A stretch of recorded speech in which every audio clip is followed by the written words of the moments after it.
Third Army's war in Europe was over, it came home and took up its headquarters at Fort McPherson, Georgia. Many of its wartime veterans re-enlisted, staying with the new recruits, streaming in every day, learning the know-how of the newest inventions, the new military technology, training at different stations in Third Army's 7-state area. They learn how to operate new armored tanks, turn them in a space no wider than their own length. Signal Corps soldiers learn how to use the newest inventions and techniques, how to keep the lines of communication open, how to lay wire across a deep, swift stream in a few seconds. New weapons, new skills improve the chances for national defense and prepare the recruits to step into positions in the country's peacetime pursuits. Airborne troops are conditioned to fit into the air age. Learn how to take a parachute jump in their stride, how to battle a wind-blown bucking parachute on the ground and overcome it. All toward the end, that in national emergency, troops using everything the new military technology affords them can form one solid, unbreachable front, keeping bright the wartime record for hard-driving, hard-hitting impact set by the loyalty and the fighting spirit of the famous Third Army. Let's look at the record. In Europe, the 3rd U.S. Army bore the code name of Lucky. Their luck was that they never depended on luck to win a battle. They knew the one way to bring a bitter war to a quick end was to destroy the enemy in the field.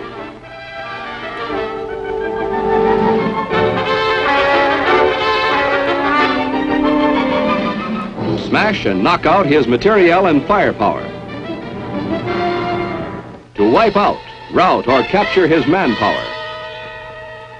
To liberate the enemy-held towns and restore them to their loyal citizens. Third Army's 6 different corps were covered in the air by 9th Air Force's 19th Tactical Air Command. Men came from every state in the Union, wearing patches of those divisions, which at various times during the 281 fighting days in Europe, served under Third Army's command.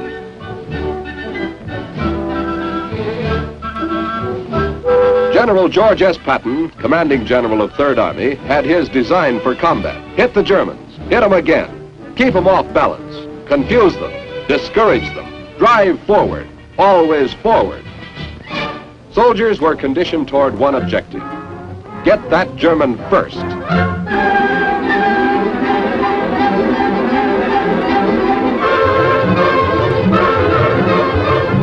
Surprise, skill, power. The triad for victory against a strong, well-trained enemy. While Third Army was landing secretly at Utah Beach, gathering its strength quietly, moving forward quietly, First Army contained Normandy, this side of the French town of Avranches. Security measures were so good that when the Third Army breakthrough came at Avranches, it came as a complete surprise to the Germans.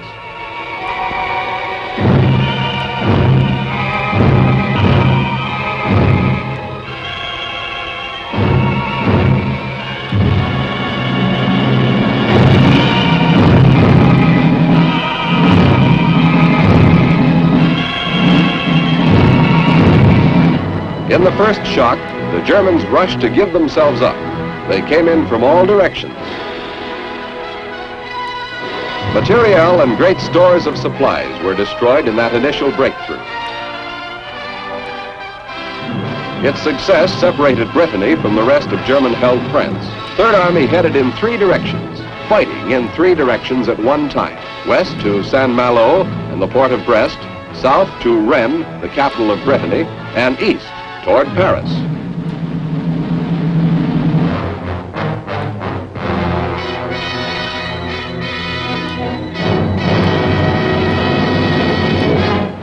Captured German films show, however, that the German armies were anything but a pushover. They had trained, disciplined, seasoned troops. Frightened towns had been easy prey for the Germans. Now they fought hard to hold what had been so easy to take.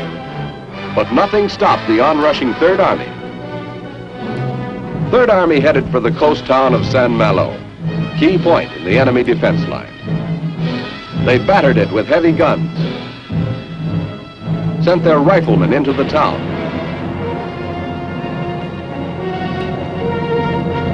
Fought the Germans from street to street and from house to house. Dug them out of the solid stone houses, each a fortress in itself. Killed them in cellars like rats. Third Army captured the town.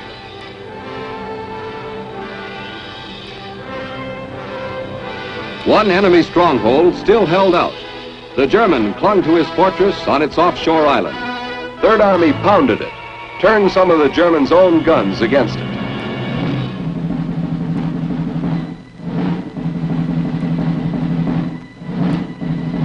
To prevent needless death and destruction, Third Army improvised a truce plane and flew it to the island with a plan of surrender.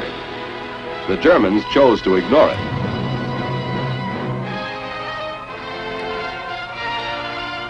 Third Army concentrated on a swift reduction of the fort. 19th Tactical Air Command blasted it from the air, swooped over the island, dropped its belly loads of eggs, sent this spectacular line of waterspouts into the air.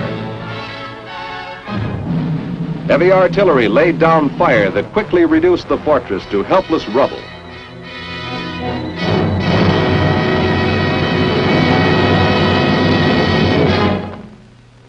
The Germans gave up. Saint-Malo surrendered. The way was open for the drive toward the west. Third Army was on its way to the Brittany port of Brest, with its great German submarine base on the Atlantic. In all this fighting, ground troops, supported by tanks, set a pattern for combat. Typical of the French towns next liberated by Third Army was the German-held city of Rennes, capital of Brittany. American paratroopers, previously taken prisoner by the Germans, were released. French mademoiselles left no doubt about their feeling for the American liberators. Heroes fared well. Frenchmen brought out their best vintage wines for men of Third Army.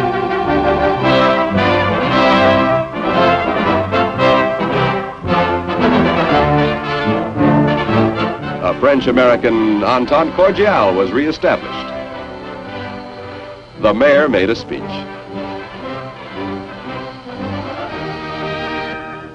In quick succession, the French towns were freed. Third Army took the rules of the game laid down by the Germans themselves and then beat the living daylights out of them at their own game. This was the beginning of the Germans' blitzkrieg in reverse. The Loire River, with its stronghold towns, was the next objective. Third Army now most definitely knew where it was going and hadn't the least doubt about getting there. They were on their way.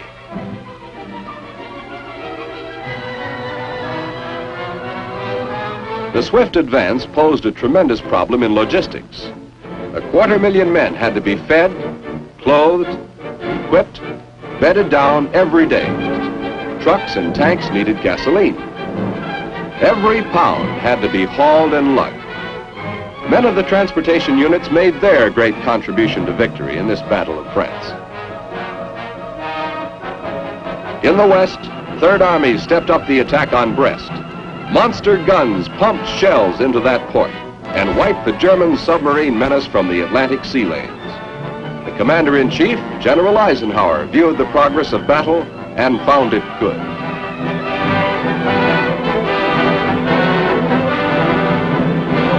Brest surrendered.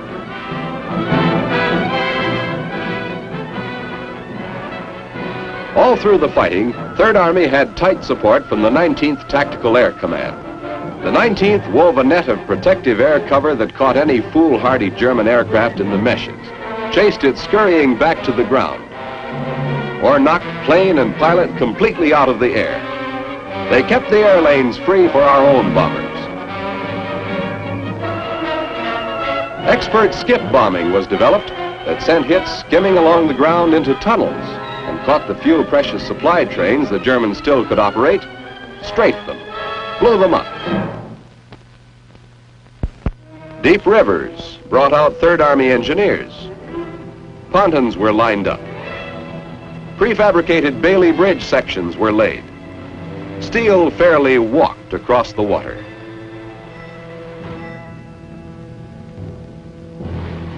Construction gangs and Bailey bridges weren't always at hand, but the enemy Germans were. They clung to these natural defenses and made crossings an invitation to sudden death. Third Army's war, at times like this, narrowed down to the close confines of a personal matter, bullet for bullet. Third Army men usually got their objective.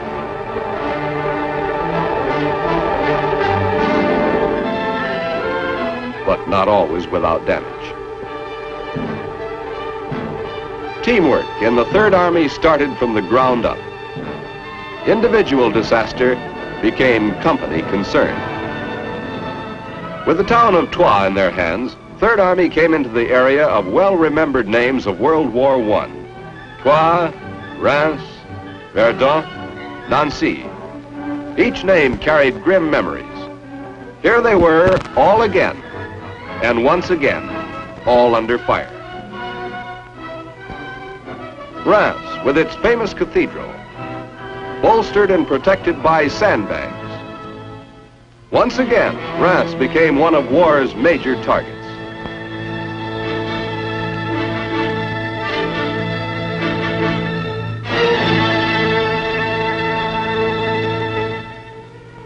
Verdun. Third Army men who had fought in the First War and remembered Verdun for its mud and rain now saw it again.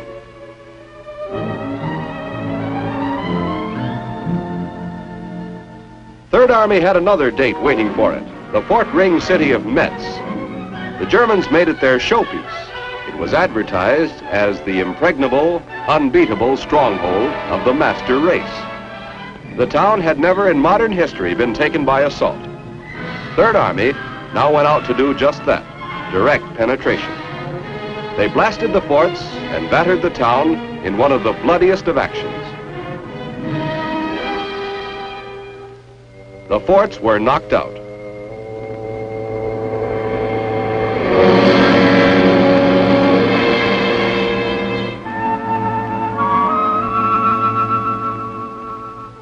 Third Army had no cheap victories.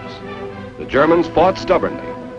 Metz brought more street-to-street combat, more house-to-house fighting.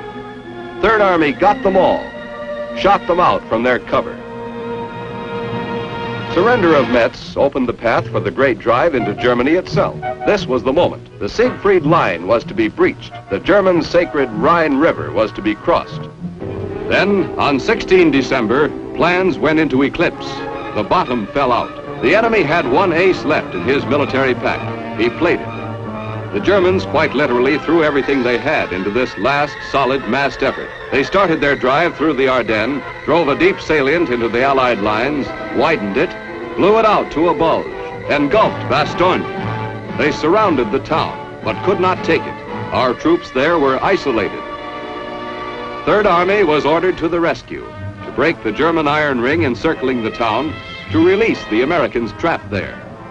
Relief of Bastogne became a battle cry. The Battle of the Bulge was on.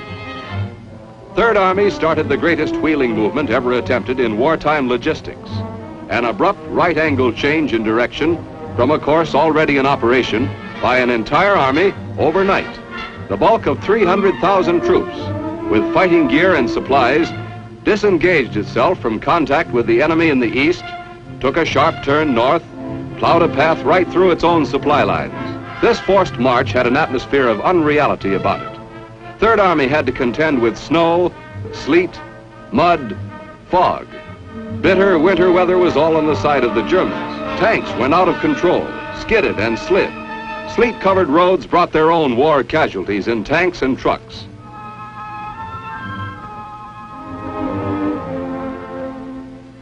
The troops in Bastogne held fast, waiting for the relief of the city by Third Army.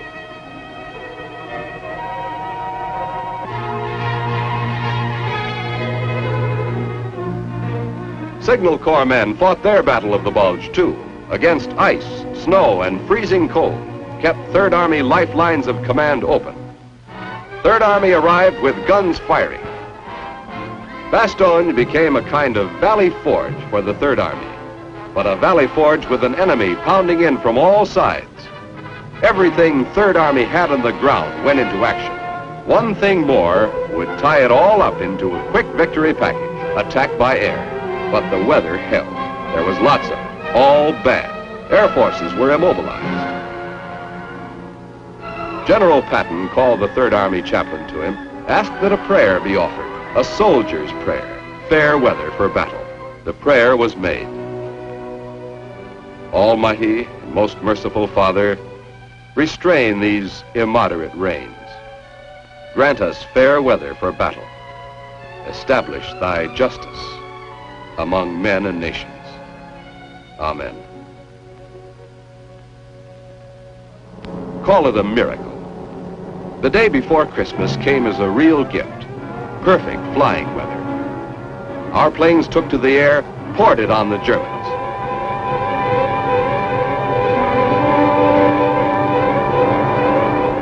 More planes followed, and more.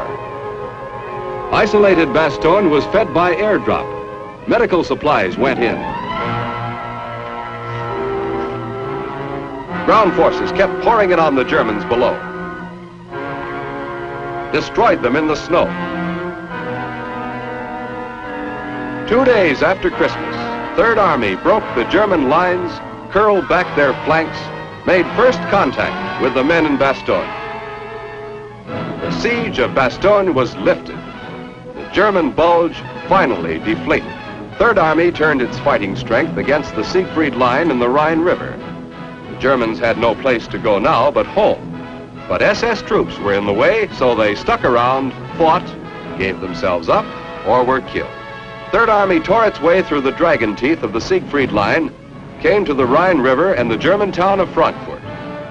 Plans called for speed, but not recklessness. Our forces advanced cautiously. The trapped Germans were more dangerous than ever.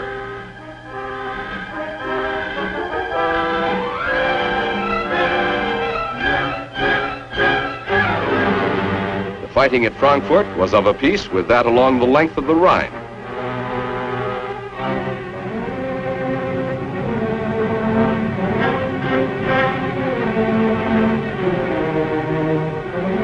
They could run away, but there was now no place to hide. The Germans had come to the payoff. Third Army riflemen took them as they came, cut them up, destroyed them in isolated pockets. Frankfurt went the way of all the German towns. Their world was at its end.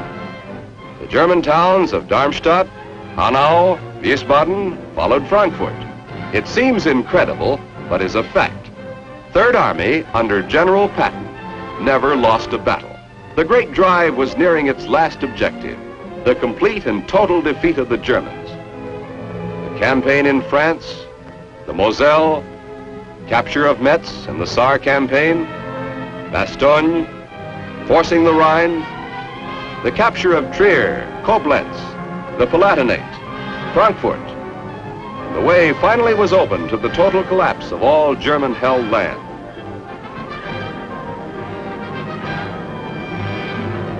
Third Army overran the west of Germany. They fanned out and swept south, crossed the Danube. German armies were shot to pieces.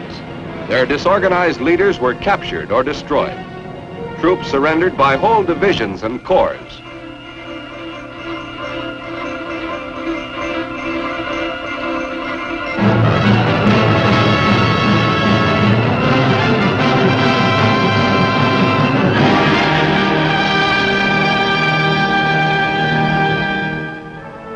Generals gave up their batons, their battered armies, their now discredited authority. Germany's war was over. Third Army's fighting was over, with honor and glory enough for every Third Army man. Typical of the many honors to Third Army enlisted men and officers at different times and in different places, was the ceremony at Lisch, Germany, where General Patton presented the Congressional Medal of Honor to Private Harold A. Garman.